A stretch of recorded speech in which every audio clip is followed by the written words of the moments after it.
Why do bad, unexpected things happen to people in general? We like the way that you worded that, because it is the unexpected word that is the key. When we talk about creation, deliberate creation, there is creation, deliberate creation, there's creation by default, and the majority of people, you're not alone in this, the majority of people are doing the majority of their creating by default. So we would like to put it into a different context. We would like to say, from a physical point of view, why would I offer vibrations that prevent me from experiencing the constant good, which is what I really seek? Or we would ask another question: how can I be more alert at earlier stages of resistance so that I can head it off when it's in an emotional state, rather than waiting until it becomes a manifestational experience? Or is everything unwanted? Am I alerted to it in early stages? Or how can I be more sensitive to those early alerts? Or does it really matter where I'm at any point in time? Can I get from where I am to where I want to be at all times?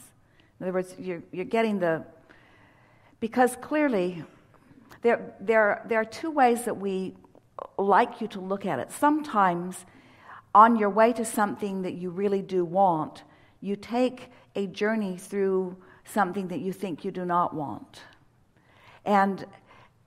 But we don't want to be heavy about that, because in teaching deliberate creation, we really want you to understand that you really can live a joyful life all the time. You're not going to like hearing this either, but we wouldn't spend any time trying to figure out why it isn't different than it is. Instead, we would take the power of the experience and we would use the poignancy of it to help us to determine what we now want as a result of. Sometimes some of the most significant clarity comes from exposure to more contrast than you think you want. And it's only after the fact that you say, oh, that was way worth it.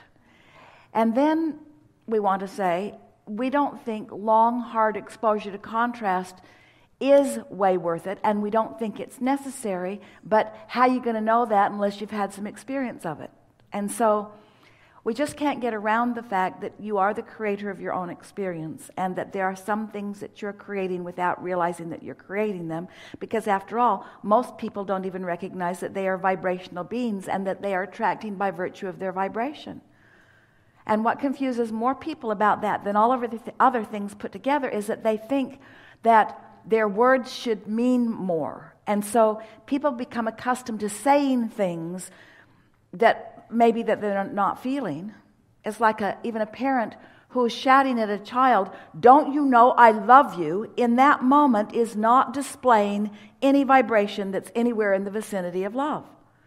So a child could become very confused about what the word love means in relationship to this feeling that they're getting while that word's being offered.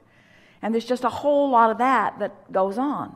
And so that's why we say to you that the universe is always carving out a path of least resistance for you. And the better you get at being sensitive to that, then the better it goes. And we would be eternally, no matter how it looks, looking for the positive aspect of whatever it is that we are living.